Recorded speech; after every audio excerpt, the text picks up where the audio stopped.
at Melling Wojcicki and Partners. Also, I head the Committee for Sustainable Development of the European Business Association. I'm truly grateful to the network of the Global Human Compact and to all the organizers who've put together this session. We're going to talk about the green financing, the green investments, the green insurance, and the related issues. We have today an outstanding panel of speakers, and that's a great honor to us.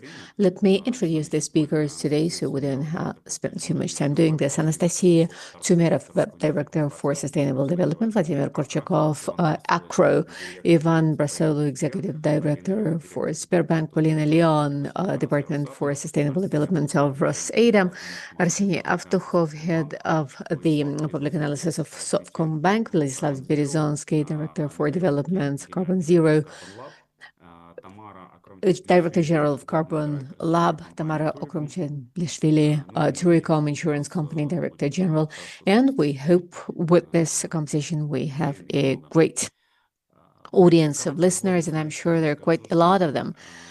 By way of a brief introduction, I would just say that it's never enough. I know as a lawyer working on transactions and the investments and financial transactions, among others, this, I believe, is one of the greatest measurement indicators that make it possible to evaluate the ambitions of the companies, the climate-related ambitions of the company in particular, because be it a ruble, a dirham, any other company or currency, the company uses to vote for what it considers correct and proper.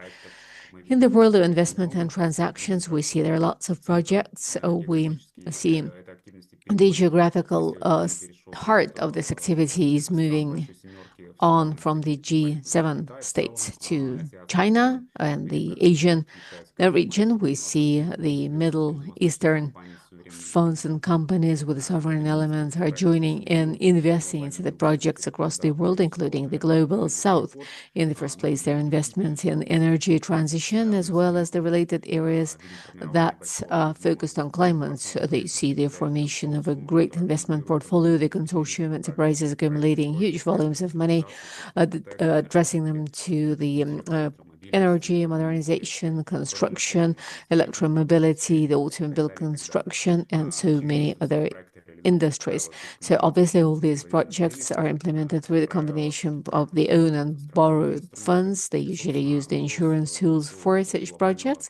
So the question for this global transaction soup for our session is at the business level, in the first place at the business level and broadly at the business level, what is it we could do to ensure there are more projects like this, including in the Russian Federation with the participation and involvement of the Russian companies working with the foreign companies.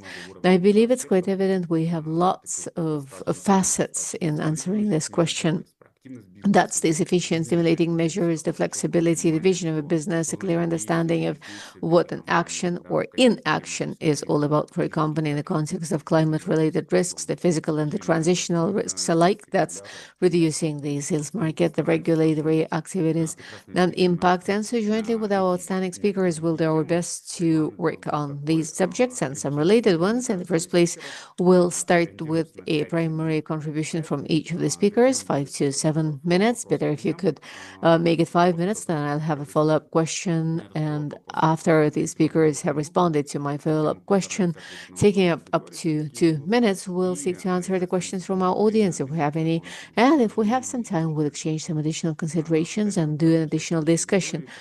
Time permitting, well, I will ask you to kindly ask your questions in our messenger, in our chat room, and we'll be delighted to answer them. So Anastasia, shall we start with you? My question to you would be, we know that the economic bank is the methodologist of data for green innovations, green funds, and the green social responsibility. We know the Bank of Russia has recently introduced the stimulating regulating for the banks that has to do with the decreased risks for the green and adaptation project. So I would like to split this into several questions. Should we develop on what the risks are about, why decreasing the risks should be motivating to the banks, and why should it provide the borrowed funds for such like projects and not the business as usual projects? And could you kindly explain whether this is going to be an incentive for the banks to stimulate the companies, that is, the borrower companies, to invest the money and to go for some green project? And perhaps you could give some examples of the projects, of the greenfield projects, the construction of something new, modernization, streamlining products. And because VAB is indeed a sweet spot for the business working in Russia as well as outside Russia, and the Russian and the non-Russian business. Thank you. Thank you, Rahman. Thank you, colleagues. I'm delighted to start out today's session. So I will just take a step back. And indeed, the State Cooperation WebRF is the methodological center for sustainable financing. So in 2021, jointly with the Ministry of Economic Development, we developed and got endorsed the instruction from the government that indeed in the Russian Federation generated the national taxonomies of the green and transition projects. Apart from the taxonomies, we also introduced the national rules of verification for validation for the tools, the green and the transition ones. And right now, in accordance with the national standards, over $6 billion in tools have been issued. That's bonds and credits, loans. So taxonomy is a tool that makes it possible to attract extra budgetary funds to implement the green and the transition projects.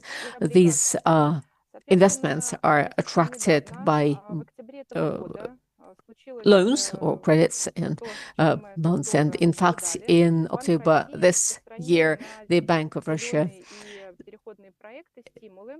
extended the stimuli to the green and transition projects, and these are represented by the decreased exposure coefficients. These are the ones used to calculate the efficiency of capital. These are applied to the bank's assets to weigh them in terms of the exposure. They reflect the degree of exposure risk that has to do with some particular assets or operations of the banks, and they're used to determine the amount of capital the bank would need to cover up the potential losses in such assets. So when calculated some such standards, all the banks are split into categories or groups in terms of the degree of exposure, varying from 0 to 50%. So what is it that we have done? The taxonomy of the green and transition projects was prioritized. We've identified the priority directions and the other ones.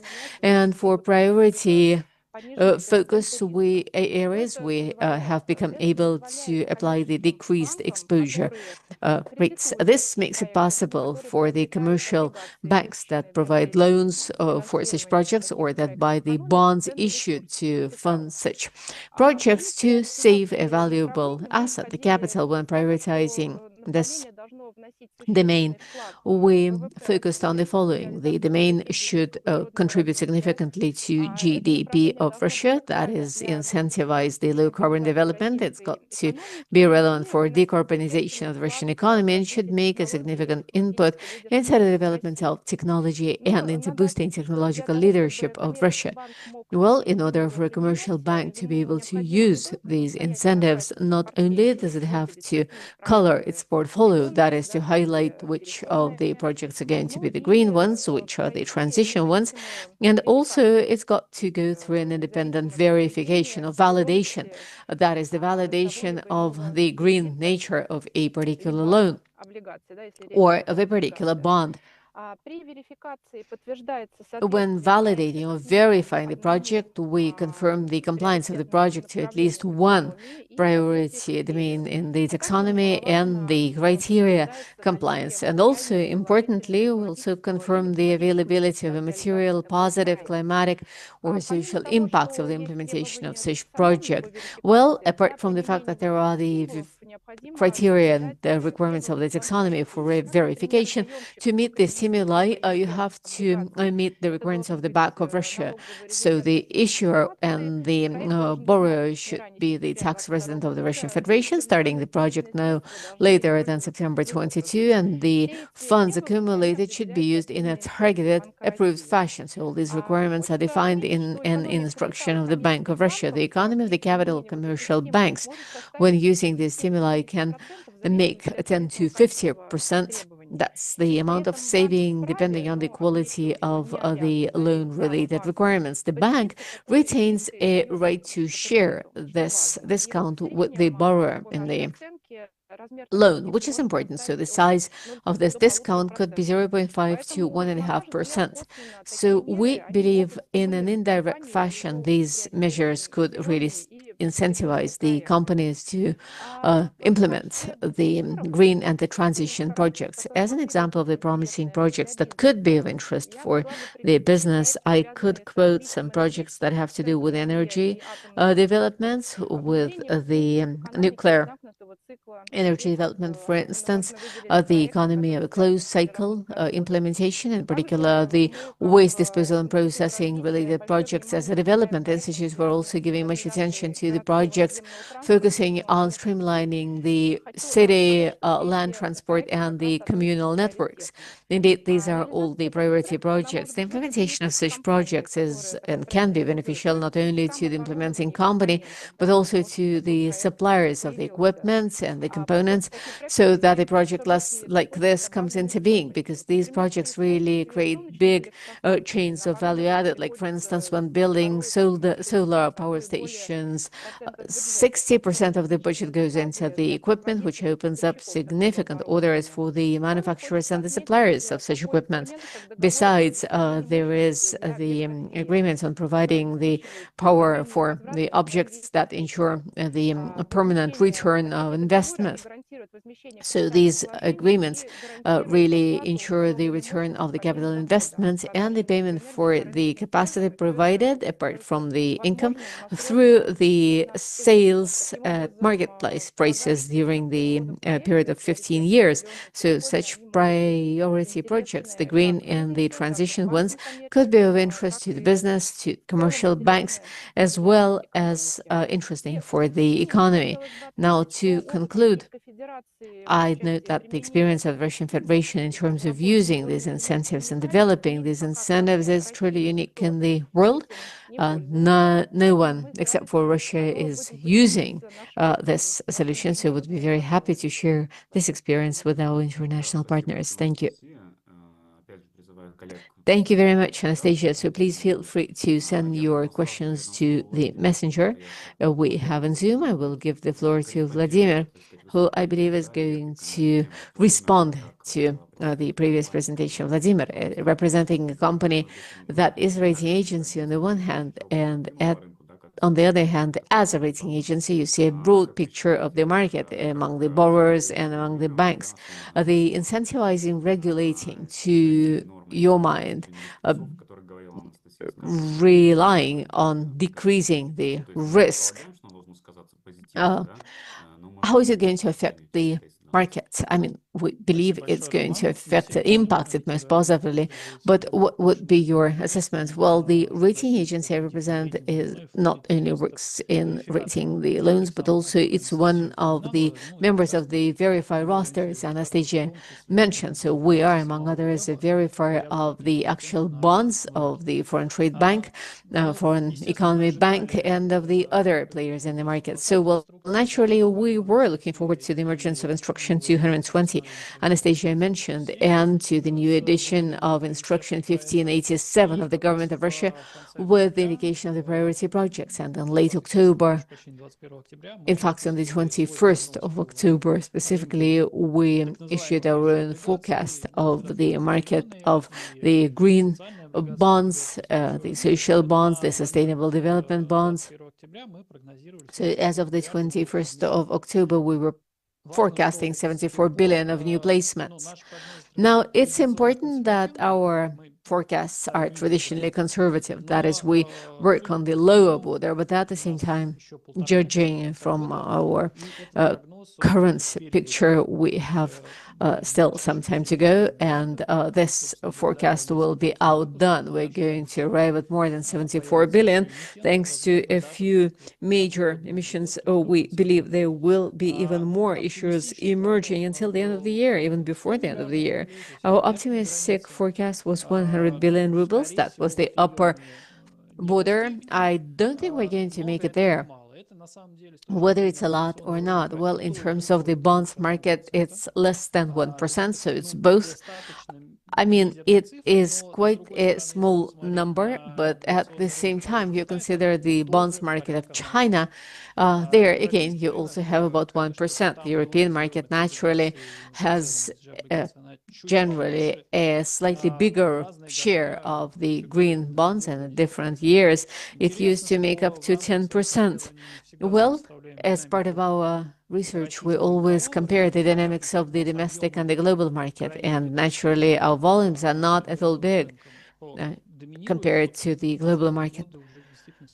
Over the past years, we have seen the fair domination of China, as Roman noticed, but in the past it used to be dominated by the European bonds. However, considering their market growth as compared to itself in Russia, the international market is going to demonstrate stagnation for a whole number of reasons, in particular, among others, because I believe stagnation is going to be forecast for the European market, especially considering the growth of the Chinese market of green finances. So this is in so much as relates to the open capital markets. Now, as to the loans, here things are a little more complicated because this is not public data in the first place. So naturally, as a rating agency, we get a lot of information from our clients as well as from people outside our organizations. So the surveys we did, and some are jointly with the Association of the Banks of Russia, demonstrated that in an equal situation, the introduction of incentivizing regulating will positively impact the assets of the banks in terms of how green they are. However, our forecast here remains the same. The impact, the significant impact on non-public lending, we are only going to see emerging in 2026 because the banks need some time to set up their systems. They need time to look and find the green projects that could be subject to this incentivizing, and the actual discount for the client will only be available a little later. At the same time, by the end of the year, right now, we're already seeing quite a lot of questions, requests coming from the financial organizations, which means that indeed the predictions are being made, and in 2026, we're going to see a much quicker growth of the green portfolios in the banks, because judging from the outcomes of 2024, the green portfolio of the bank was growing in our estimates as much and as fast as the generally corporate portfolio. It was about 20%. Yet the figures are completely different. The green portfolio as of the end of last year was about 2.2 trillion rubles in green. And on the whole, this portfolio is about 5 trillion worth. Well, naturally, the main share is formed by our biggest leading financial institution. But at the same time, there is a huge number of other significant credit organizations which are starting analyzing their credit portfolio, or they're even starting expanding it, growing it. So to build on your first question, whether the banks are going to share this discount with their clients, well, I guess some will. Some will, but not all of them, because in fact, in Instruction 220 and in 1587, there are quite a lot of nuances about which some of the banks are actually quite cautious, but at the same time, everybody has a different situation in terms of the need for capital. Those who need absorption of capital are most likely to give it to themselves. Those who don't have an issue there, well, we believe in 2026 they may well start sharing this discount with their clients. Thank you. Thank you. I have a couple of questions. My main one would be to make sure our presentation is not sound only and solely financial. The goal, I believe, is not to have the absolute values for the issuing of the bonds or the figures for the loans provided, but it's to make sure that the borrowed funds go into the right projects. Like Vladimir was saying, that in the first place, the bond market will crush because some borrowers will come to the debt capital market and issue the bonds for something. What are the projects going to be like for which this may happen? I mean, where are the companies going to spend their money? Is it building something new? Is it streamlining the current production manufacturing facility with a lot of emissions? Well, Anastasia has actually covered somewhat this question. It's not just a set of abstract examples, it's pretty specific cases. That's the energy objects units for which the banks compete, and I know usually it's very reliable borrowers among others with an absolutely guaranteed financial flow, like Anastasia was saying. And also in Russia, there are lots of projects related to transportation, to public transport, and some of them have made it to the priority green projects. That streamlining of city transport, it's the acquisitions and production of the electric powered transport. So apart from that, I believe it's the waste processing disposal projects. If they have some additional funding coming from the government, I believe these are the projects where the banks are going to invest the financial flows in the first place. All right. Thank you very much. Thank you, Vladimir. You mentioned the biggest financial institution, and I will be delighted to give the floor to Ivan, representing the biggest financial institution. Ivan, would you like to comment how you see this market, the biggest bank of the country? What are the financial tools, the current or the new financial tools the business should be paying special attention to today? Thank you. Thank you, colleagues.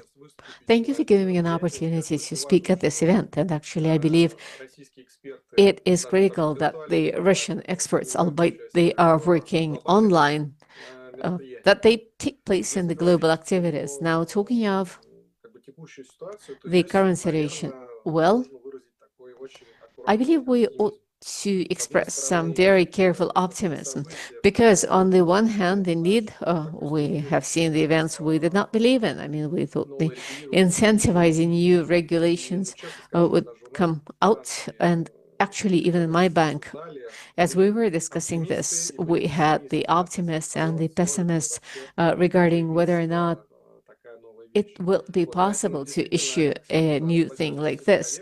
So it's excellent. Thank you very much, colleagues. Thank you, Anastasia. You've participated personally a lot in this. I know a lot has been done, and I know it was not easy at all. So right now, we have moved one step up, so we now need to understand how these tools ought to be working. Well, frankly speaking, I ought to report several things. In Russia, until this moment, there had been no simulating regulations. So all the emissions, all the issuing, all the loans we have at all times been some very careful, very reluctant balls that we were launching to check out whether or not this is operational, how we can actually deal with it, and whether it is instrumental just to see how it operates and to make the very first steps with it. So our goal was to prove to ourselves that this actually is possible, feasible, and necessary. So now we have the real incentivization. So from the play phase, we ought to move on to the real practical phase. And here, I believe we really have to address quite a lot of challenges. In the first place, this is about how we use the regulations we have, because there are lots of details, lots of nuances which are not quite clear.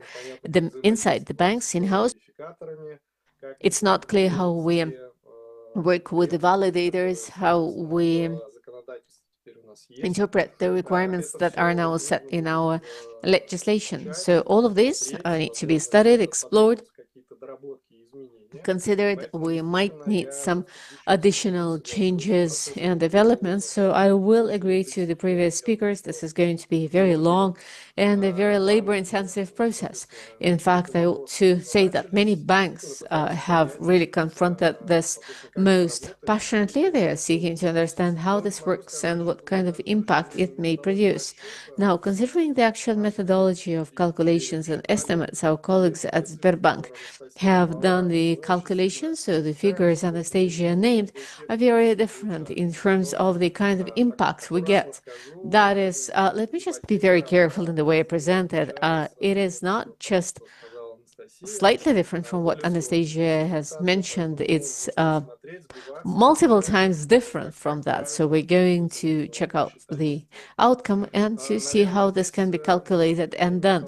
Now, in terms of what Vladimir was saying, and in terms of the emergence of the new loans, well, the growth of the green portfolio in the forthcoming years, I believe, in my estimates, is going to rely not on the new loans, but on the loans that are available. Unlike the Sberbank, the savings banks, the rest of the banks did not invest their resources and the means into assessing their portfolio because there was no financial sense making this. So they're going to do it right now. And naturally, we are going to see the outcome.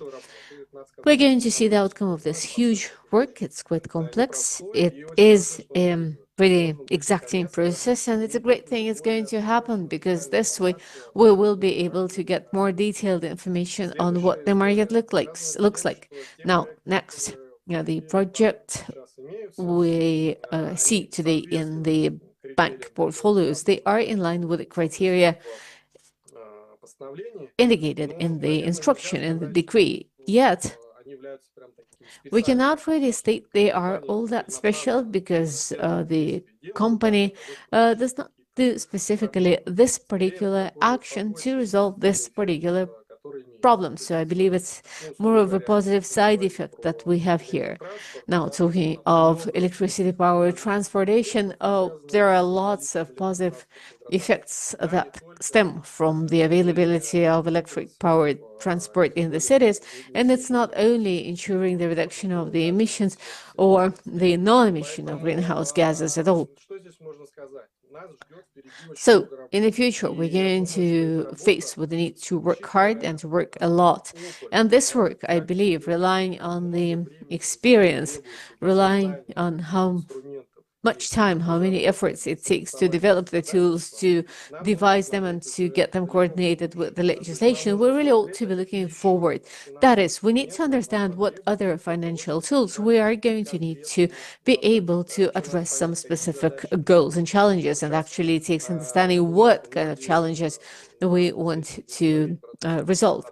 In many different sessions, many have said and are saying that adaptation is stronger than mitigation, it prevails.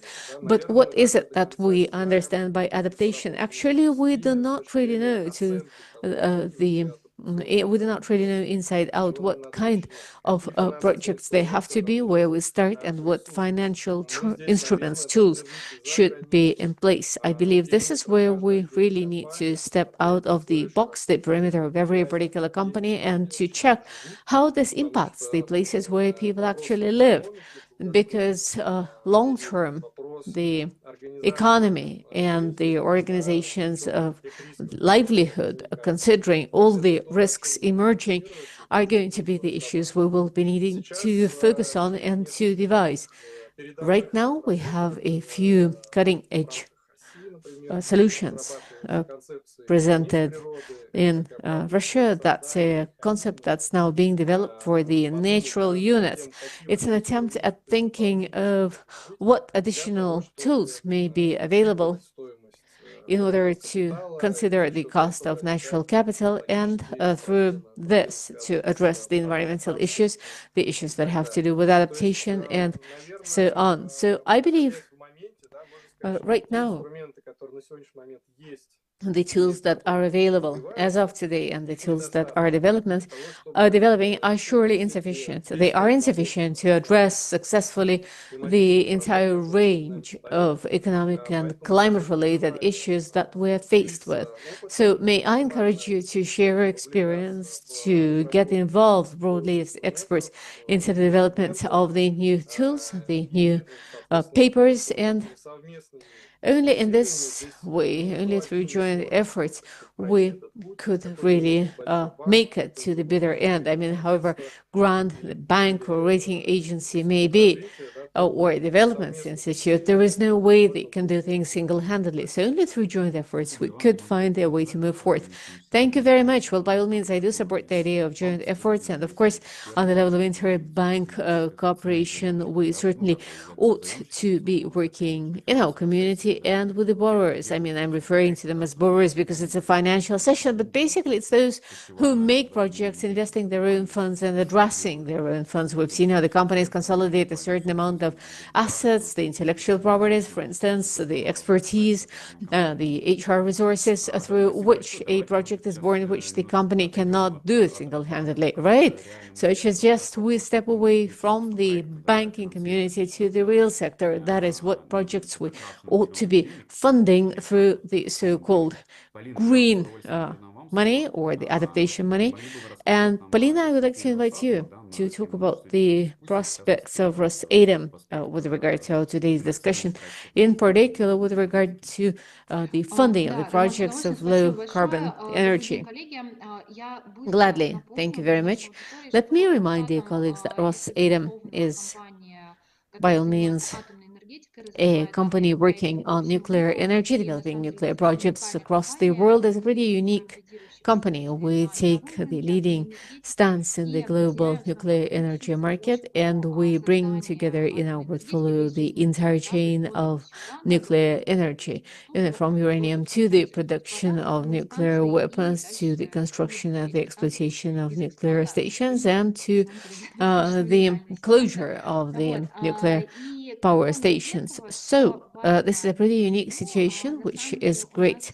And also, we ought to consider that our nuclear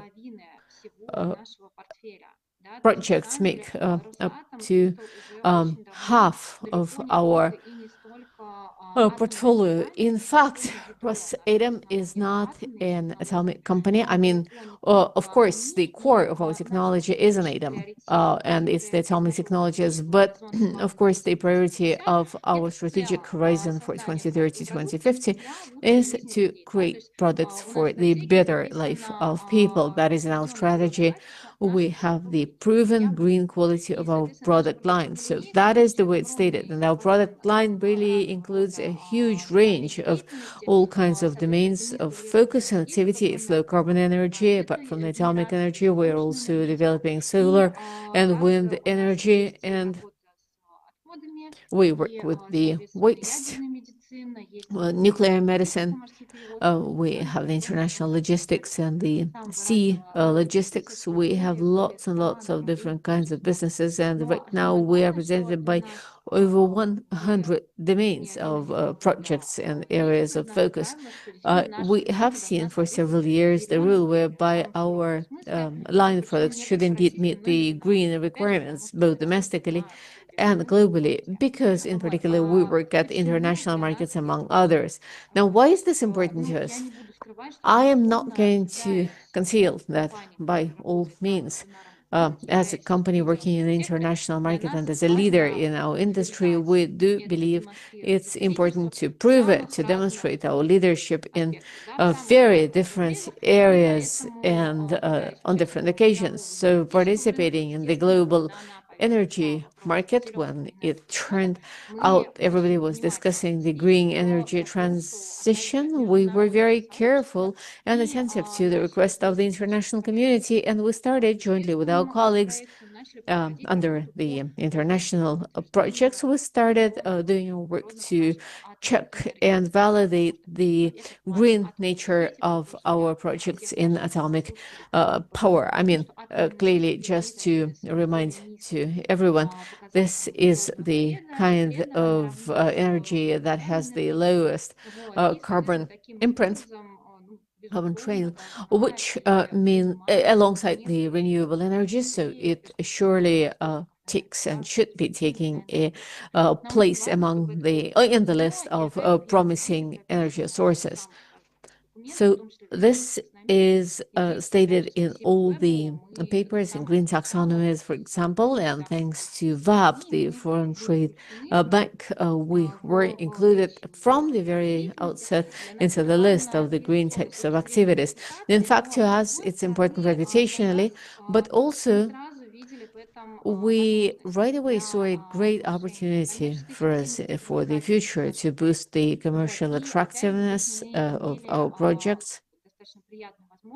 We had a great opportunity to do consultations with our foreign partners, like the foreign French company Electricité de France, which in 2015, 17, and 19 had already had experience in attracting green funding, the corporate loans, and we understood that sooner or later the green quality would certainly resonate with us. It would certainly resonate with the business community and in business domain in terms of boosting our competitiveness, the competitiveness of our proposal, in case we really meet the green requirements. So to us, this was quite a challenge, because with regard to nuclear power and with regard to all other products in Russia as well as elsewhere in the world, the regulating is moving forth. So in some markets, there were no requirements. In some markets, in fact, in the European taxonomy, the requirements to nuclear energy of green quality are very detailed, for sure, but it is not always clear how you actually implement that. How do you prove this green quality, considering the fact that a lot has been written on it? So to us as a business, the most important and the most serious challenge is this one. That is not only to actually meet the the green requirements, but also to start a dialogue with the financial organizations, with the regulators, to make sure that from our industry-specific competence point of view, these requirements could be a little fine-tuned. That is, they could extend from the government regulator down to the business, as well as from our level upwards, because we understand the level of energy transition, we understand the logic of green requirements, and we can propose some examples that would be more effective and better quality, just more efficacious and more efficacious requirements. So this is where we see that the green agenda was and is indeed greatly promising, and the green funding, the green tools have a lot of promise too. Now, as to the different markets, we clearly see this in the Russian market for sure. They are used in very different fashions, in a very different degree of interest of the business and of the financial institutions towards this kind of regulating and its application and applicability. But said that, we still understand that the large business, especially the international companies like ours, really cannot afford disregarding these challenges, because the fine-tuning and the harmonization of the green regulations domestically as well as internationally is a huge amount of work. So for all the green mechanisms that are being created today and that are shaped to be able to work, to operate, to stimulate the proper global power transition for the industry at large, it really is important and necessary that all these instruments are used per industry in every particular industrial domain. And that's where we have a huge amount of work to go for. We see the exposures and the great opportunities for business, but we understand that the work of the regulators is really critical because the creation of these stimuli, the creation of these opportunities has made it possible to move forth. Thank you. Thank you, Polina. We certainly see the increased significance of ATOM on the global level as part of the context of evolution. And we are now living in the economy of big data. So my question is mechanistic. Perhaps you've talked about the importance of proving the green quality and the requirement to prove it. Do you prove it at large for some generic reputational component, or do you do it as part of attracting the borrowed funds from the banks? Well, in the first place, we certainly confirm it at large at the Rosatom Corporation. We do it through our ratings in particular, and in fact, the FG ratings we've been getting since 2020, so that's where we are keeping up on the high level in a very stable fashion. But also Rosatom has some great experience in working with the green funding and with lending. So with regard to particular businesses, we are doing this job. And in fact,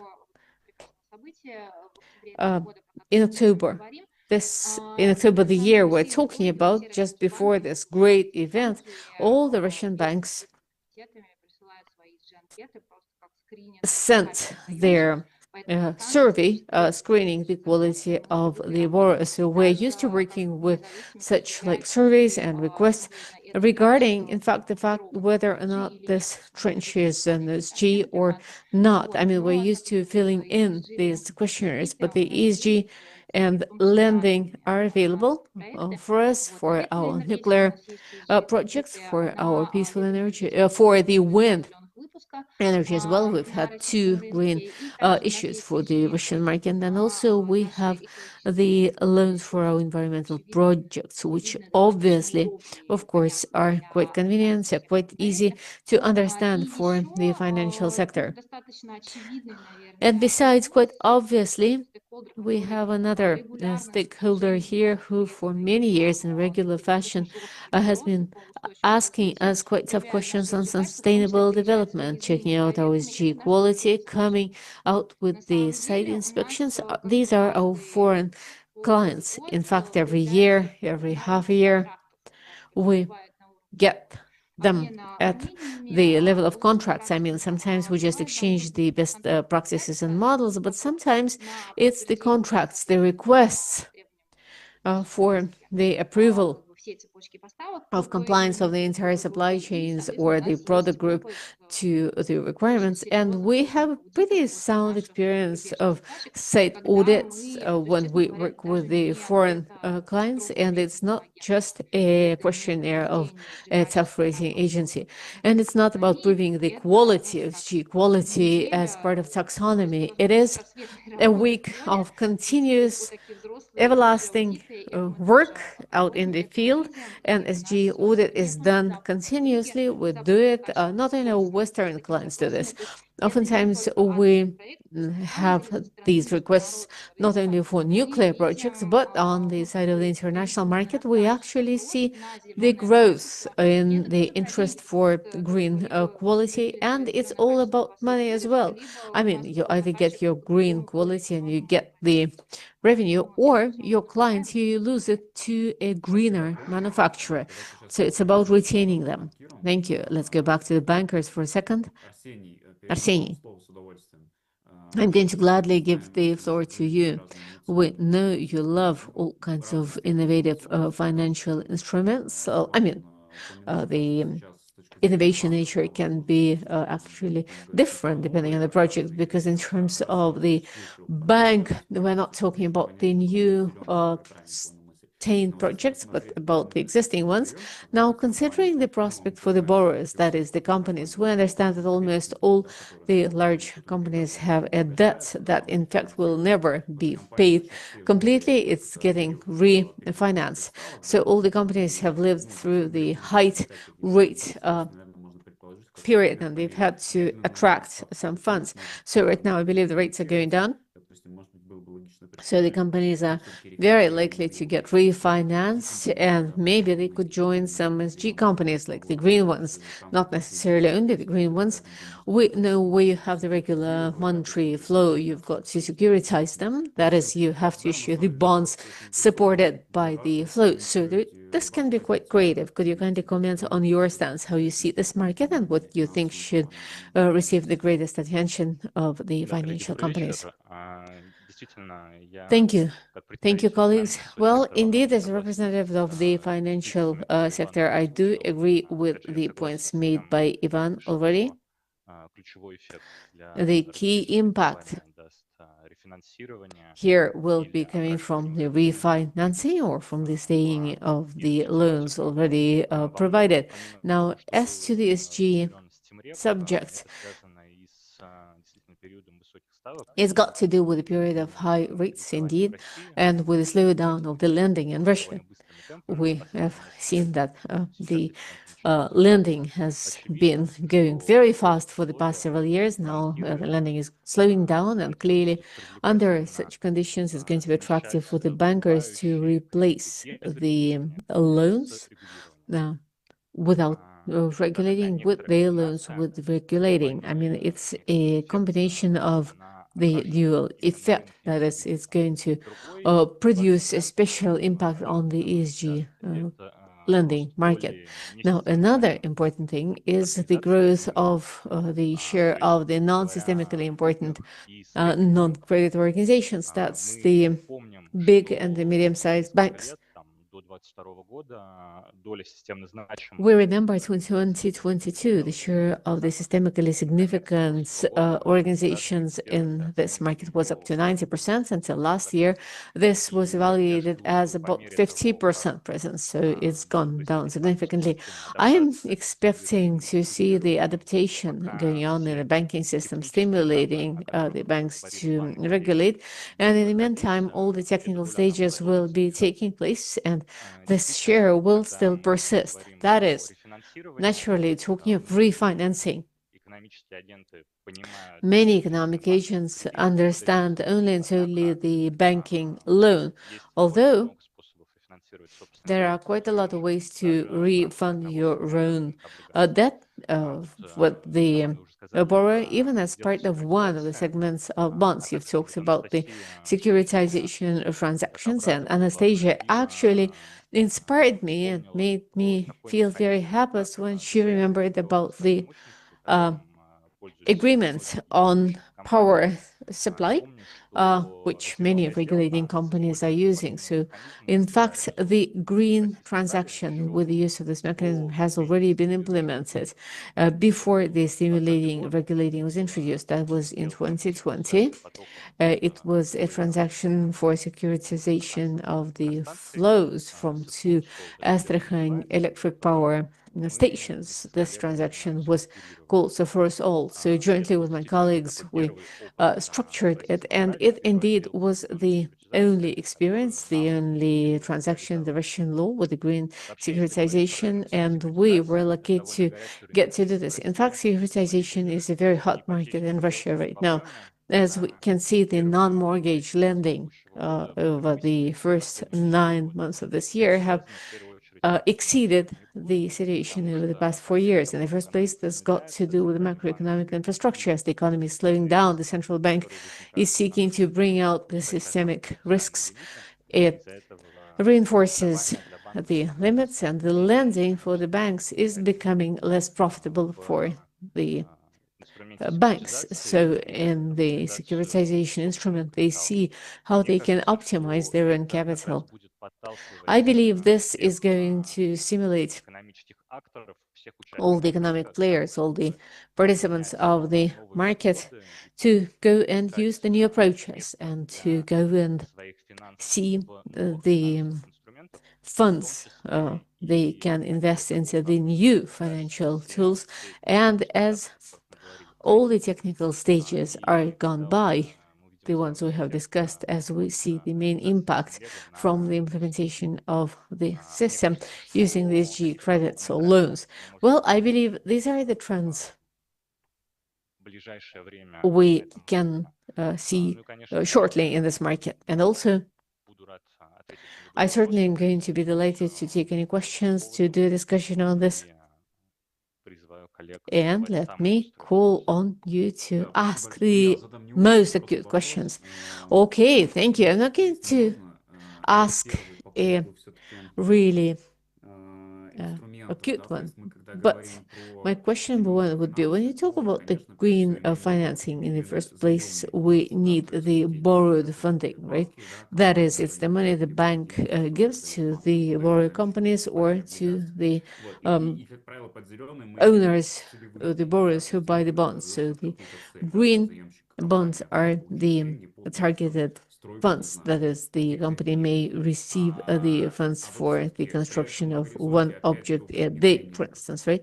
How at the same time, the introduction of the stimulating regulation since 2019, 2021, we've seen the emergence of the transactions that have been done for two lending approaches. And the metallurgists have had two significant cases where there were syndicated loans when several big banks provided the funding to the company to ensure the refunding, considering the rates as floating based on the KPIs. Mainly the KPIs were of social nature, but some had to do with emissions of greenhouse gases or some pollutants. Well, by and large, this tool is not all that related to the presence and availability of the regulating. So, in your view, not the targeted green funding, but the sustainability development, does it have a right to exist, and would it be of interest to the banks? Well, such like tools, indeed. Yes, we have seen them in international law. Unfortunately, talking of the public loan market, there is not single mention of the Russian bond market, but certainly we will have to create that. Well, clearly, such like tools can be of interest to the issuers. They can be of interest to the country that attracts the debt by optimizing the rate, by optimizing the rate-related expenditure. Whether this is going to be interesting to the borrower, the holder of the bond, and what solution should we have for that? It's a very complex situation. I completely understand it can be of interest to investors because such like tools make it possible to optimize your own structure of the portfolio. And we understand that for some categories of the investment, for the big banks that in their capital have foreign funds, or for the specialized funds, for the national funds, this can be of great importance. So we've seen these examples in the international practices. In fact, some do not have a national solution. Talking of the market at large, considering the fact that this has not spread around as a commonplace tool, the market is not yet quite familiar with it. At the first stage, it's not going to spread right away broadly. However, it means we're going to be among the first ones to create this tool and to bring it to the public, to the community. So I would call the audience as well as the speakers on to make sure we consider what we can actually do right here and now, today. Our messages could be, as Arseniy said, that the companies don't have to move to the greenfield construction right away. That actually may not have anything to do with the business. It may be about building an energy element, including the green element, to refinance the current debt, because you can easily find a company you can that do not has that a company that does not yet have a debt like this. Yes, thank you. Well, the red line of our today's presentations is intercorporate cooperation. Everybody has mentioned this, and securitization is a tool that ensures it, because unlike the bank loan and even unlike the standard bond, it includes many more actors apart from the originators. and the lenders and the borrowers, the validators, the rating agencies. It also includes some other categories of players, right? And that's why it's interesting. Well, absolutely, I agree, and I support that. As a lawyer responsible for the structuring, I should say what Arseny is saying. Uh, should you think it's difficult? Well, no, it is not. It is difficult, but it's amazingly interesting. Now, also, I've heard what you've said about the agreements on power supply, on capacity supply, and in fact, in terms of the bank, this is a very clear cut too. That is, the company, the producer of power supply concludes an agreement. They have the financial flow for 15 years to ensure the construction of some object. But we also understand that this tool is actually limited in terms of the volume. I mean, in gigawatts or in money, in the capacity, in the power it can supplying the capacity it can build. Over the past 3 to 5 years, we've seen that an important driver for the development of the energy, solar, wind, and low carbon energy are becoming most important, most interesting, and the world is coming closer to the minor atom. Some are even working on thermonuclear power. So when a company comes in, a whole new story emerges, and I would like to give the floor to Vladislav Berezovsky. We know Vladislav is really the cutting edge of the corporate demand of the Russian market. He helps the certifiers of the origins of power, electric power. So our session today is not about the power transition, it's about the funding.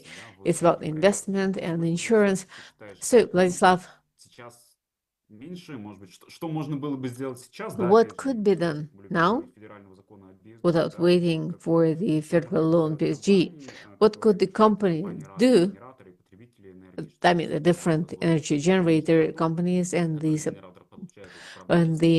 users, the consumers. What can be done to make sure that this flow, the certification, the actual energy sources could not be the main energy source, but could be one of the incentives to get this project into force? All right. Thank you. Thank you, Roman. Yes, indeed, this session is about investment and not about energy transition.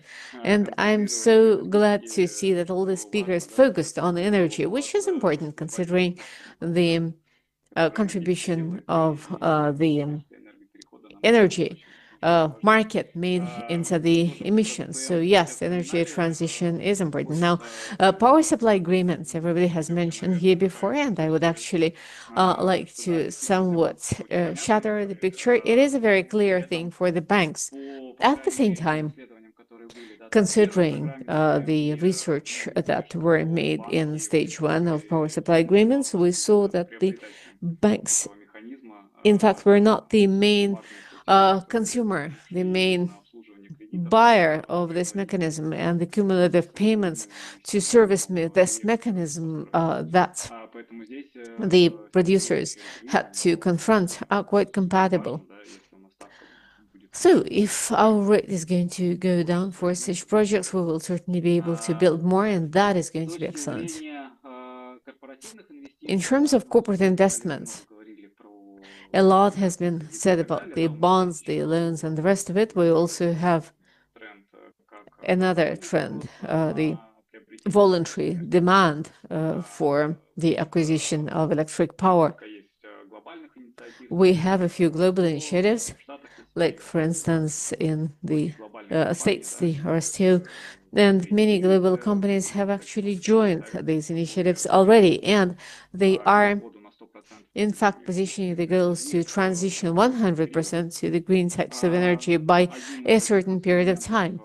Indeed, one of the tools that would prove your transition and that stimulates the investments into the new object of generation are the power agreements in the Russian practice.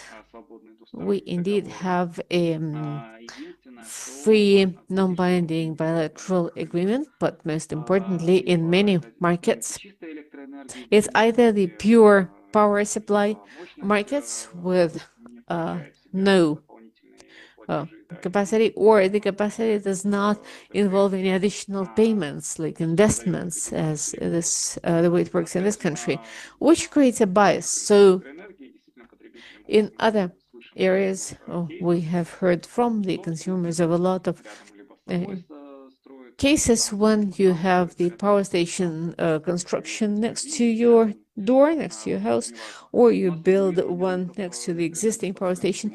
The regulation of the power market is functioning in such a way in this country that all the producers have to sell their products in the domestic market. So the difference between the user and the generator is very small. I mean, it's about 25 megawatts, a small volumes of generation and of consumption that can physically be considered as part of the PSA and can be implemented in economic interesting terms. Now, there is also the global agreement whereby the consumer will guarantee the producer a certain amount regardless of what market the generator and the consumer are in. So if the generator sells cheaper than is stated in the virtual agreement, the buyer pays it, and the other way around. If the generator has earned more in the market than was agreed, he can return the delta to the user. This type of contracts is acquiring a lot of interest. In fact, in Russia, for the retail markets, we have done our assessment, but they were not very big objects because indeed the product can get far more than not working in the wholesale market, because we take the average price, considering also the cost of the supply, the power supply. So this could be an interesting subject for discussion. I don't know to what extent this is very relevant and acute, but in fact, DBM is something everybody has known about. It's ready, it's available. That is the power supply agreements, and the banks, when the generator comes in with the virtual agreements and a guarantee for the market, if they come from some big industrial consumer, to what extent is this going to be easy and clear for the banks? How soon are they going to help out? As to the virtual agreements, I've covered that. We also have the green certificates. That is an instrument, a tool similar to the carbon unit. Now, in the carbon unit, you have the reflection of the climatic processes, and the certificates are linked to the low carbon sources and to the renewable sources in the world, including the nuclear power stations then. So, as of today, this is a pretty simple tool, and indeed, this has to do with the energy power supply and not to the big ones. I mean, you're not working with the big companies who get the power from the market directly, but for those who get through somebody to get the power supply in the market, this tool is much simpler. The drivers of such market for certificates are the large exporters, considering the fact that many actually already purchased some large hydro stations, and they're getting the certificates from their subsidiaries or from their affiliated organizations. Now, the foreign business that persists in Russia, that's another player, and an important trend to stimulate it is, in fact, ensuring the greener supply chains through the certificates. In fact, we know a number of cases in the Russian market when the big foreign companies introduced their own services and goods, and they were buying the certificates to demonstrate that not only did they work with the green agenda, but also that the suppliers into these processes contribute, right? The cost of this green certificate is not really very stimulating for the investment right now. That is considering the fact that it's about like 100 rubles for a megawatt an hour, which is the average of the market, and it makes a certain percentage. the cost of electric power, for instance. So a preliminary tentative exercise we did here, and we saw that in order for a certificate to help someone to understand where he's going to build, it's got to cost 4,000 rubles regarding on the placement, whether it's retail, wholesale market, and where the power supply, the electric power supply, is going to take place. Well, clearly the consumers right now are not ready to pay that much. Nevertheless, some investment incentive, the investment certificate market is created. We talk to the producers of electric power, which also participate in the alternative power supply agreements, and many understand the monetary flow they are going to be in. So they submit the low price applications for the selections because they're restricted by the total cost of all the projects, and the more megawatts going to be emerging in the market, and they already are. So lastly, our own innovation as an operator of the independent standard certificate, we work jointly with the state-run operator of the origin certificate. Our transactions are also considered by the government's roster. And indeed, this is when the certificate tracking mechanism works. When the producer takes up the responsibility to reinvest the certificate-generated money into the new objects or into the reconstruction of the new objects. We understand that the new producers of the energy based on the solar and the wind power are there. We believe they are spending the money to support the new projects. And this mechanism makes it possible to additionally mark the money that comes as part of voluntary transactions from the consumers to the manufacturers for the energy supply market. And they've got to be confident that this money really goes to the development of the renewable low carbon energy. Thank you very much. Thank you very much. There is no way I cannot support you. I mean, some speakers really want to answer a few questions. We have questions in our messenger. Let me just say a few words just for you to understand. In fact, what we're talking about, what is about the financing. It's about ensuring the flexibility of the projects, not only the existing ones. I mean, it's clear we have a project, we built it, it can get a certificate, but to a greater extent, it's about making sure that the companies can contribute to the issuance of a whole new vector. That's where the idea comes from, to oblige the generator to invest the money. That's about generating the money supply, and next it's about how you make it big. Now, whether the banks are ready to fund the additional alternative structures like the additional power supply, well, we'll have some comments from our colleagues. But in the first place, as lawyer, I should say there's got to be some stability of the agreement contract, the agreement's difference, be it the price hedging, for instance, and also the quality of the borrower is going to matter. That is the quality of the borrower and the quality of whoever produces the warranty or the trustee's guarantee. Colleagues, as you answer, considering the fact that many of the banks present here are using the green certificates, it's just interesting to see whether you guys are ready to combine the roles in one agreement or to be a party in a virtual contract where you provide the lending when the risks and the value of the money can be reshuffled. Absolutely. And as moderator, I really have to also mention the following. Vladislav noted very interestingly that in the Russian market, considering the specificity of the energy power market in Russia, and it's quite restricted by the potential to interact between the producers and the generators, you have another set of options. You can buy a generator. Like if you're a consumer company with green goals, if you're encouraging energy transition, it's interesting to become part of some energy company, of some generator company, to participate with your investment, but not only to get the energy generation and the money. And this is interesting. It's an interesting discussion of how we can involve the money and structure such projects. Thank you very much, Vladislav. We'll build on it. And right now, I believe the most important thing is what they call mitigation. That's an attempt at mitigating the money changes through bringing down the emissions. So Ivan was talking about adaptation, right? So you're saying these products get less focus, less attention. Mikhail, the floor is yours. We know you're an expert in different aspects of decarbonization, including adaptation. So a question to you at the beginning of all of this. What is adaptation about?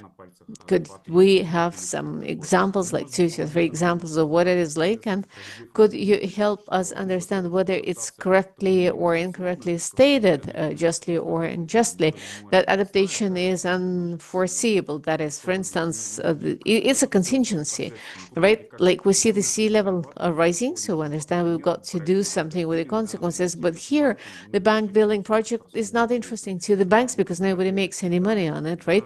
And the business is not after it. So do the adaptation projects lose in the face of the mitigation projects? Are they less interesting? Another question from another adjacent area is as follows. We oftentimes say that the companies are not doing as much as they could be doing in terms of self-change, in terms of changing the activities given the transition and the climate risks. In part, maybe because the companies cannot digitalize these risks, because the board of directors or the general stakeholder meetings can vote for the acquisition of a generator just simply because very often they just do not understand what the digitalized risks are. You have the floor in the virtual microphone. Thank you very much. Thank you, colleagues. Well, yes, my colleagues have said a lot already. Adaptation, in the way it's understood always, is about preventing the possible losses in the future, considering the fact that the climate is changing, and this is bound to cause some consequences for the business as well as for its suppliers, manufacturers, consumers, everyone participating in the value creation chain. So the adaptation projects are committed to mitigate the negative consequences of such projects by establishing the additional risks, right? That's the usual interpretation. However, more frequently, they focus on natural extreme phenomena, confusing the ones that take place at any rate, regardless of the climate changing, and the ones that have to do with the outstanding events. So can you adapt the outside events to climate change, or is it just a natural process? That would be the case anyway. So this is a very fine line. How do you assess the risks of climate change, and how do you properly respond to such risks? In fact, there are some studies that are going on. The High School of Economics recently, jointly with the Atmospheric Physics Institute, published the first study, the first attempt of grading the risks, the exposures. In fact, it was not the first one. About 10 years ago, they tried assessing the risks in the regions. Well, right now, this is discussed without the transfer to any particular business. Where the business is going to be more complex. In fact, the work we're doing for the business, this is restricted in terms of the assessment, the evaluation, a lot or a little, strongly or mildly. So the score that's provided is very difficult to rely on when you take decisions, especially when you take investment decisions on how much you ought to invest and whether you should invest at all. I believe any assessment that has to do with the risks is all about this ultimately, whether or not we can adequately assess the potential loss, damage. However, said this, I believe in a whole number of claims. The measure to mitigate the consequences could be the additional events, activities that can be implemented considering that the losses, the damages are growing. Like, for instance, if we talk of the precipitation and the level of water in the river becoming an important risk factor, I believe any activities that have to do with the rising efficacy of using the water resources, this work to decrease this risk. So, if you expend less water, you face fewer risks, and the consequence chances improve for you, because even the implementation of, even should this risk be the case and materialize, it does not affect you that badly. So that is a pretty efficacious economic project, and it pays off. And now the heat waves, as we know, affect the functioning of the energy uh, objects, right? They cannot produce the due capacity, the due power. This is true of the renewable sources, and this is also true of the non-renewable sources. The nuclear stations need cooling down, the coal stations, the gas stations, all of them need some cooling down if it's way too hot. So if it is too hot, they do not get cooled down, so they work at the capacity that is lower than the nominal one. The same in the south, right? What is the easiest way of addressing this risk? Well, clearly it's energy saving, it's creating the reserve capacity on site, including the reserve pool, or consider the solar panels that are so good. We've talked about them, but it turns out that the measures to adapt and to mitigate, in the sense we referred to, are exactly the same thing by and large. So you can well find such solutions. The same for the buildings. The energy saving, energy efficient buildings are great ways to tackle the risks that you have when you get the heat waves and the rest of it. So naturally, there are some risks that have to do with permafrost. In fact, you can freeze it, which most often they do today, but these are the risks that really incur some additional losses, and they really help increase the competitiveness of the products. Well, no, less likely than that. So we'll see how to address the problems in a different way. Paradoxically, the changing economical situation that has to do with the global trend for decarbonization also implies a risk that our enterprise can adapt to. And here you see the exchange of places between mitigation and adaptation. You can minimize or mitigate the risk, and you've got to adapt to the changing economic conditions that is at the level of the enterprise.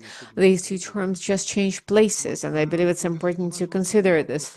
As to the next question regarding the evaluation, the assessment of the borrowers and the enterprises the financial sector works with, we have seen for many years publications of the Bank of Russia and reports demonstrating that the financial organizations and the commercial banks should consider the risks of climate change when they provide loans to the real sector, and this is very true. Now, it's interesting that the Bank of Russia completely understands that the key risk here does not that much have to do with the change of the legal climate, it has to do with the change of the economic climate. So here we have requirement to the development of the climate transition programs. That's essentially the same thing as we call the low carbon transition, the development of the low carbon manufacturing and types of products. And again, naturally, what matters is the risks due to the changing climate and the possibility to continuously generate the income, regardless of the additional risks emerging in climate change. So this is so true. One of the most common risks is whether or not should the climate change grow the number of the unfavorable biological conditions when the enterprises cannot work at full capacity, or they should even stop to wait until the wind changes its direction. So in a whole number of cases, the forecasts demonstrate that the number of such days is going to grow.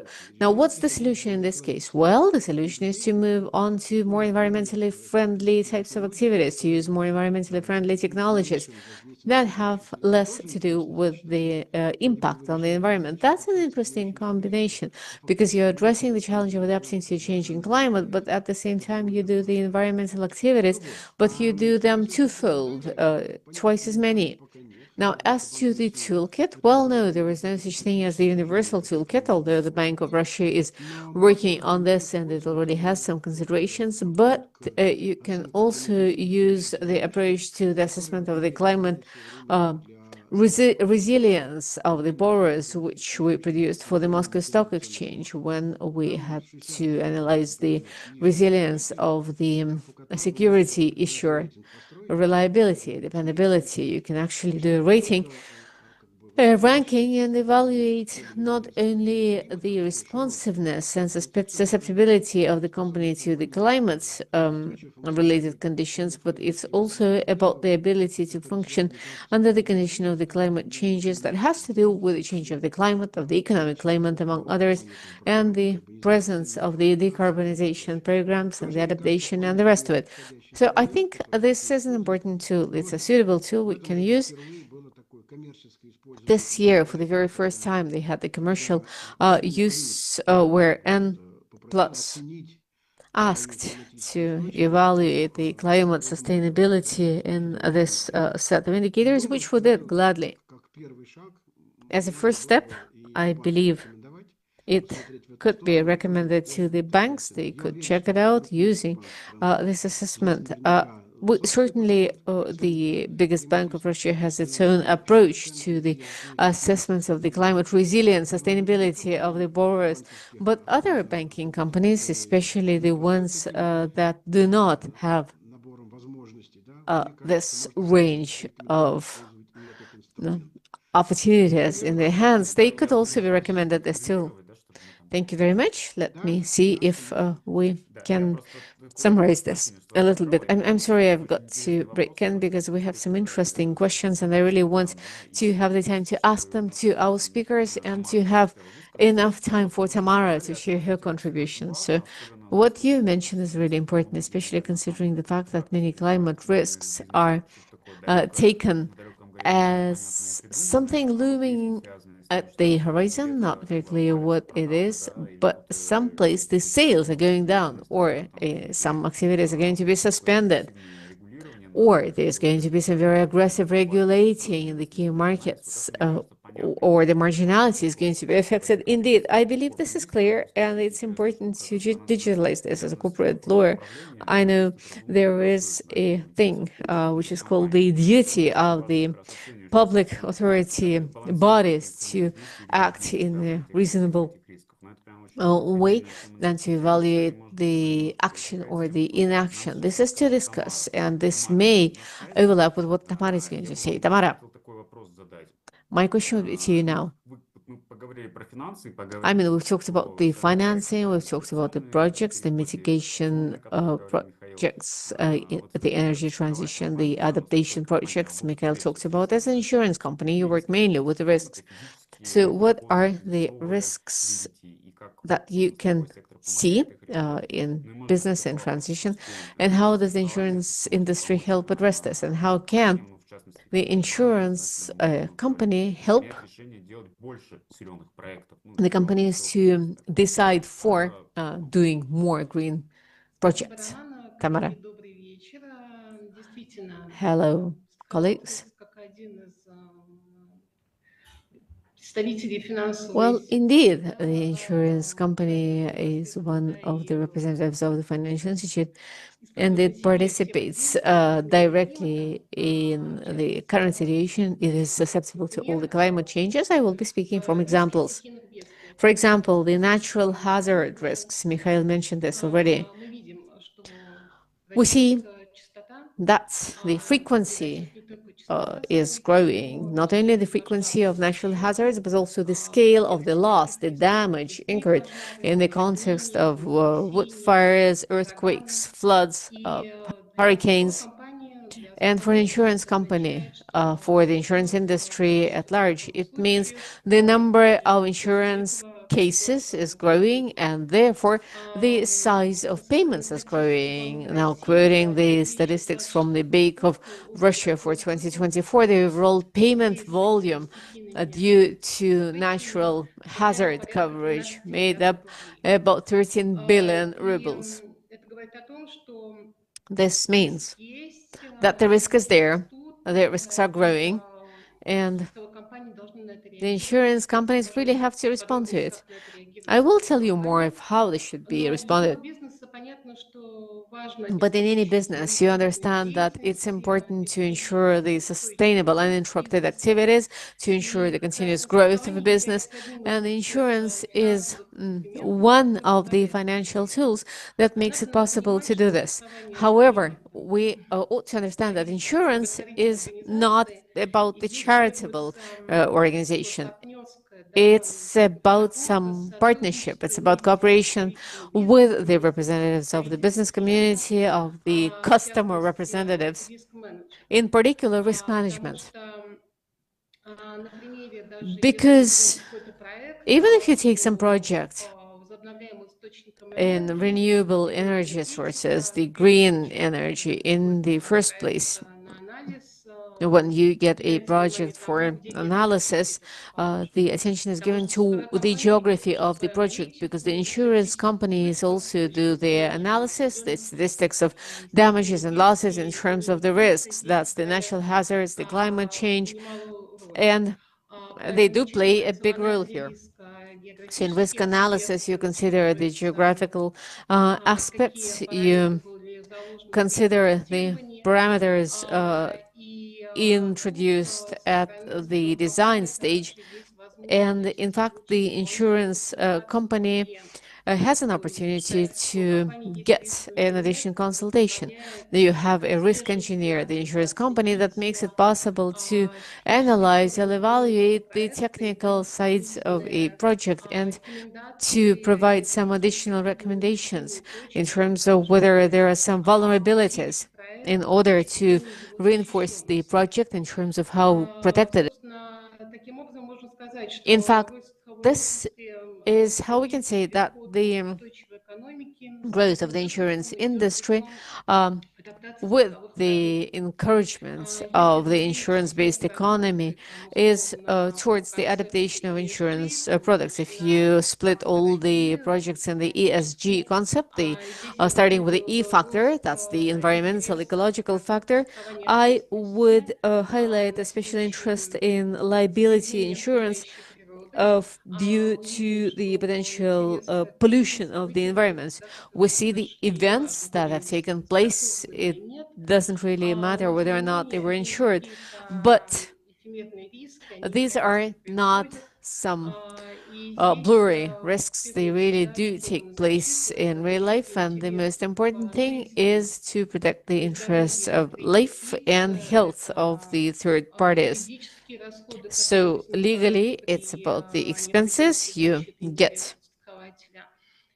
Um, and also, most importantly, a great share of expenses goes into cleaning up the territory of the enterprise where you've had the leakage of a hazardous substance or an explosion, and the adjacent territory. So that's the prediction of the environmental component. And also it's about ensuring the assets, because that is the physical asset, and it can result not only in physical damage to the plant or a business center, and it may also include the following financial losses. And it takes some time to restore the building, to restore it the way it was, to make sure it continues its activities. So it may involve quite significant losses in terms of the financial loss of the company. Now, as to the S, the social factor, we've got to note the voluntary insurance. That's one thing, the medical, the health voluntary insurance, and the corporate insurance for an accident. This provides additional coverage for the staff of the company. It's not just the so-called social package, but it's also really a degree of protection, a degree of financial protection as well, in case of unforeseeable events that may follow suit due to the hazards and due to an accident. G, governance.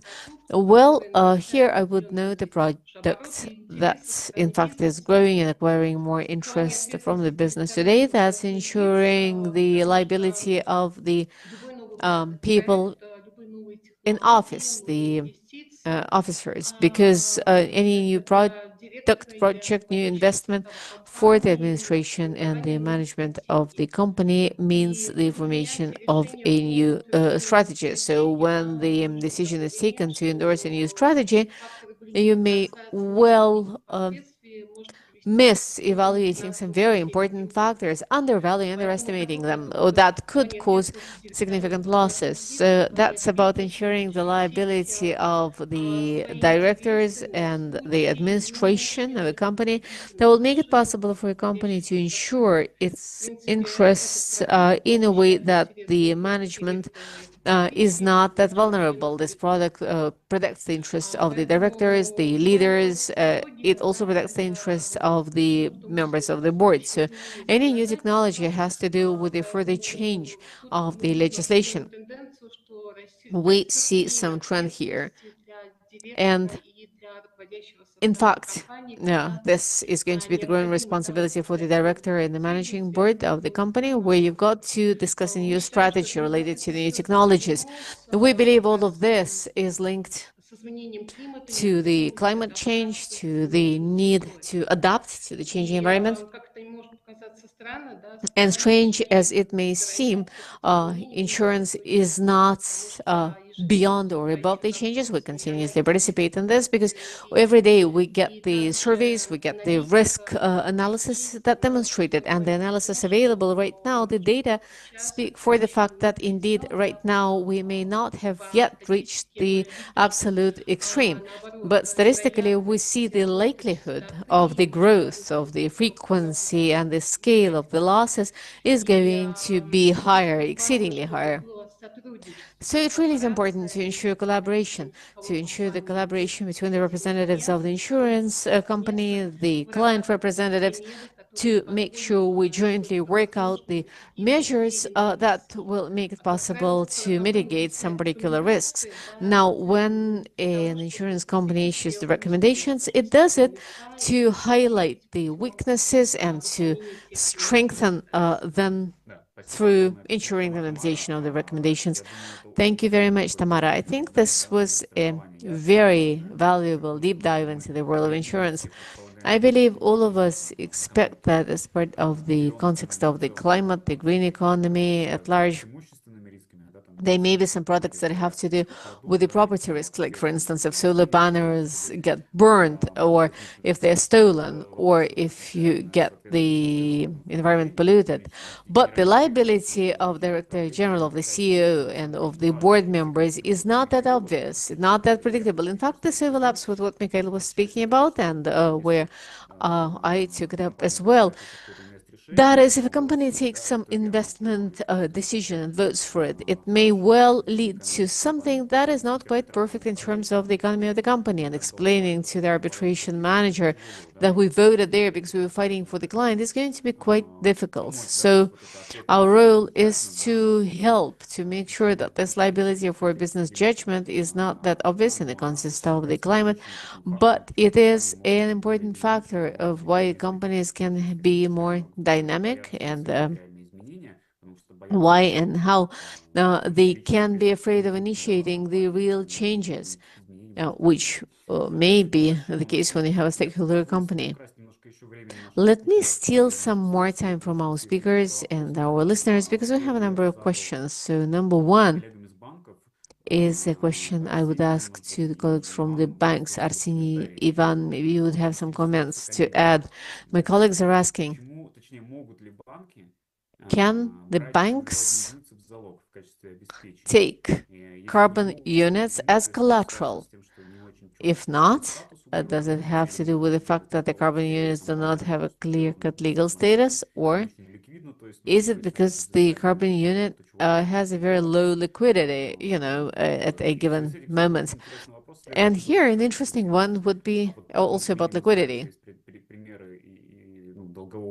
We know they are examples of the debt market where some of the percentages paid in credit units, right? And some of the loan of the debt can be paid in bonds. So is the Russian market ready for it? Arseny, Ivan, Arseny, would you start, and then Ivan could carry on.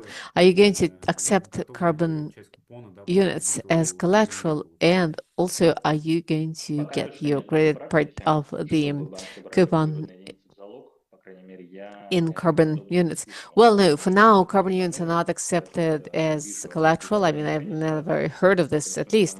Now, there are some restrictions here. Well, Rahman, of course, you've talked about the unclear legal status, and indeed, until recently, this problem was very much perceived by the banks when working with their own carbon footprints.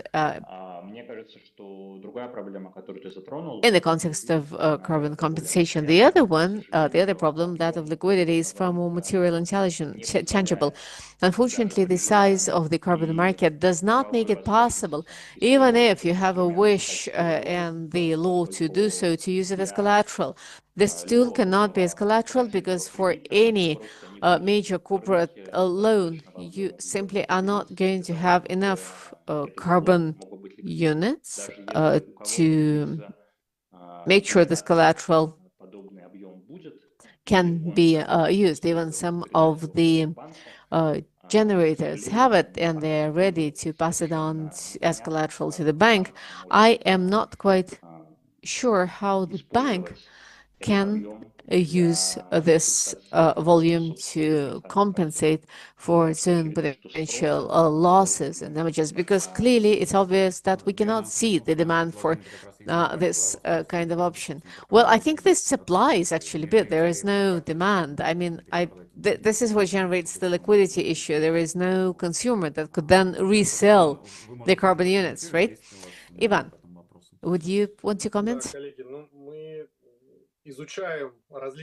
Well, yes, colleagues, we are exploring the different possibilities of how we could take a look at the lending and whether or not it has some prospect in terms of using the carbon units. For now, indeed, I would say we do not have this practice yet. It's a matter of status. It's challenge of the status, because it's all about what the carbon unit is all about. And in fact, the status as is not likely to change. I mean, at least I cannot see any dynamics towards the change of status, because it looks like what is available is quite sufficient for now.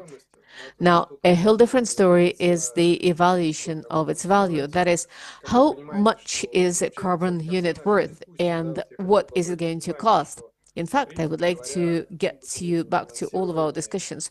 Whatever financing or funding we're talking about, all the decisions are taken only and solely based on the financial analysis and the assessment of the outcome. So whenever we talk of the financing to any green project or to any green initiative or to any initiative at large, we really have to evaluate this in monetary terms. Mikhail was talking about the risks or the exposures. I believe the key restriction is that we evaluate in terms of good or bad, weak or strong. But this does not make a business model. Now, the people who make a specific decision, who judge whether or not to invest, they only understand in monetary terms. So one of the key areas we will definitely have to develop in the future, and it's a very big, major long-term endeavor, is to learn how to evaluate and assess the impact in money, in monetary terms. That is, we need to learn how to demonstrate the links between the exposures we have, the opportunities emerging, and when this is all presented in money, this is going to become clearer. Well, indeed, the money has been proposed as a universal unit of exchange. Exactly. The money as a unit makes it possible to compare things and exchange them. So this green agenda has to be calculated in money, in monetary terms. I mean, we're not talking whether it's good or bad. Until we are able to calculate this in monetary terms and the actual money, the mechanisms we're talking about are not going to be operational in a sustainable way. That is in a systemic way, in a broad way, and continuously.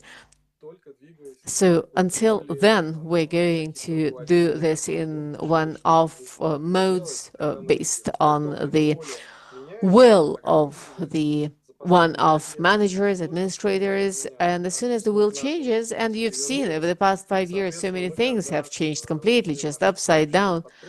Every time our whole community jumps up lands back, and we're just trying to rethink of why and what we're doing. So we've got to get back to it, to think very carefully about how we put it together into methodology. Money, indeed, is a huge part of it. Indeed, it's a huge amount of work for the science, for the companies that are promoting some special projects as well, products, as well as for the regional authorities that own the exposures, for the federal authorities. So really, everybody has quite a lot to think about here, but without assessing it, without assessing the risks, the exposures in monetary terms, we will be able to move on. You, Roman, all my colleagues from the financial institutions, when we understand what the impact is going to be in monetary terms, in money terms, are going to be able to suggest a lot of financial tools that are going to soon be operational and to be Я бы as буквально operational as only решил possible. один Давай, момент коротко. спросить. Коротко. Да, мы I would add one очевидно, more что comment here. соотносим объем залога с объемом Indeed, we долга. certainly Должен быть relate the результат конечных collateral расходов, volume потому что with the это не debt зависит от volume, того, because the сколько debt generates the зарабатывают, и percentage income значительная доля to the заходов bank, на and все. this is not the only Если income the смотреть bank какой-то has. конкретный кредит, So то a обычно huge это part of it is результат the получается fee в объеме income. значительно Now, больше if you take any объема particular основных loan, залогов, которые it will перед mean заложником. that as soon as the Поэтому мне bank кажется, что gets возможно a loan, it's less экспериментом с углеродными than капитального вклада the будет collateral. поставить So one of использование the options is залога going to be not to использование use the других carbon механизмов units для as a оплаты collateral, выходных. but to use it Ну to вот как pay будто the бы bank да, то есть fee. учитывая, что ты говоришь, Yeah, Арсений, и, собственно, мы видим на рынке considering what you're saying, Arsenia, the market will see the examples when the bank use the carbon units for their own needs. So this indeed is an alternative of getting Хорошо, the коллеги, спасибо. У нас units есть еще один elsewhere for the вопрос, кстати, bank. очень интересный. Colleagues, we have Как one раз more но question он in мне our несколько messenger. In главный, как fact, ему I've отвечать. read it Да, several первый times, and I was из just wondering предметных how to блоков. answer it. Спасибо, да, мы This is a рады very такому focused discussion. Thank поощрению. you. Yeah, Вопрос thank you. We're заключается в glad том, to есть hear ли that. The примеры question is, проектов, связанных do you already с have any examples of the распространением projects that добычи have to нефти do with the на dissemination of металлических cutting-edge резервах для competence, развития technologies, and технологий. overcoming the barriers Вот in я terms of рад, intellectual что кто-то из property? коллег прокомментирует. Colleagues, if you would Начну, может быть, want to с comment on this, потом на правах модератора. Мне кажется, что as a moderator, I can ну, certainly start.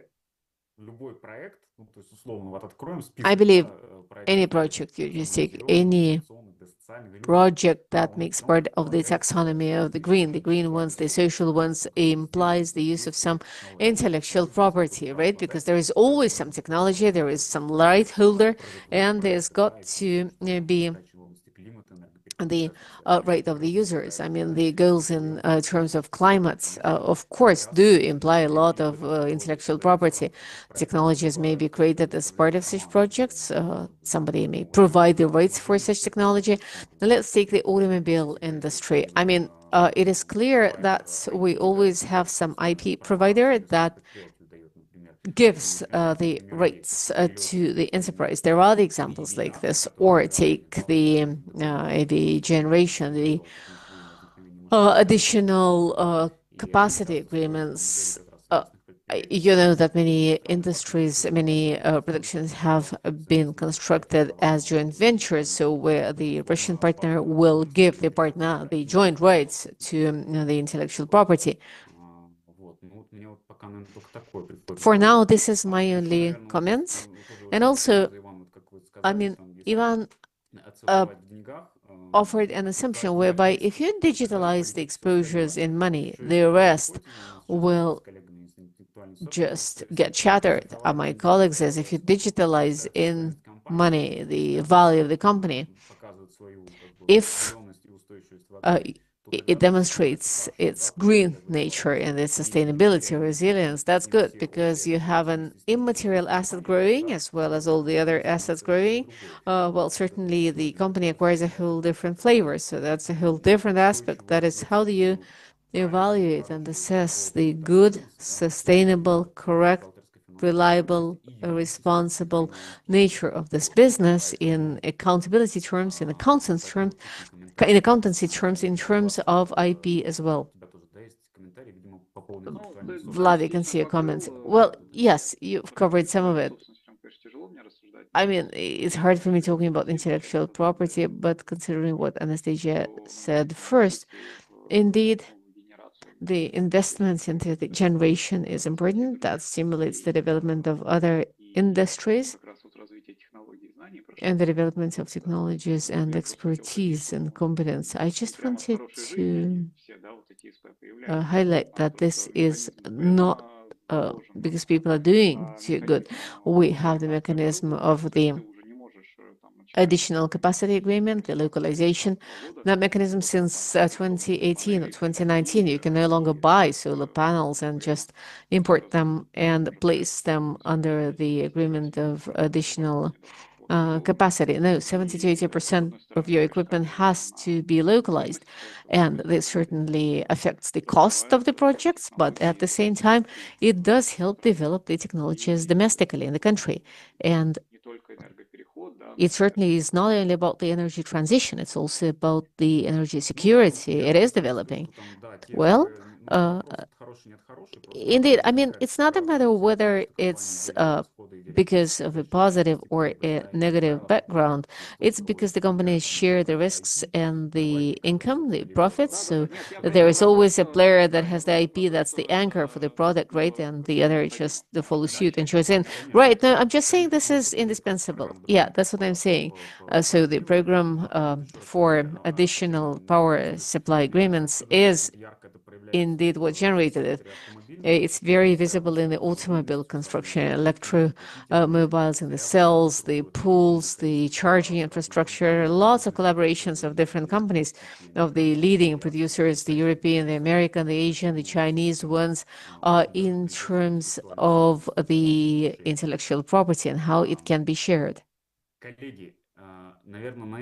Colleagues, I believe here we ought to summarize our discussion. Thanks very much to everyone for your great presentation. Thanks very much for the attention to our listeners. And as a quick gist, I would say we see this green line, not the red one, but the green one, the subject of collaboration and partnership. Nothing is going to work out without that, by all means. And of course, collaboration and partnership is for sure about transactions, but it is not just monetary transaction. It's about the mutually beneficial exchange. It's a dialogue. It's an expert dialogue that has to become an investment initiative. And following the investment, there has to be some construction, something has to be modernized, and things improve. So as part of this interaction at the level of the banks, the consumers, the clients, the insurance, the banks as part of a syndicate, the consumer companies for low carbon energy that bring together various elements, creating the impact of scale, is indeed one of the key areas where you get a bigger volume of intellectual property and a greater effort to create the great projects together, in particular in the territory of the country, with the Russian companies, with the international companies. So here, I would like to thank you all very much. I hope it's not the last dialogue we have had with you, and I hope some of the points have been recorded, registered, and we take them on board. So thanks very much. Stay in touch. Stay tuned with the virtual Russian contribution to COP30. Thank you. Thanks very much, everyone. Thank you. Всем до свидания. Thanks, everyone. До свидания. Thank you. Goodbye.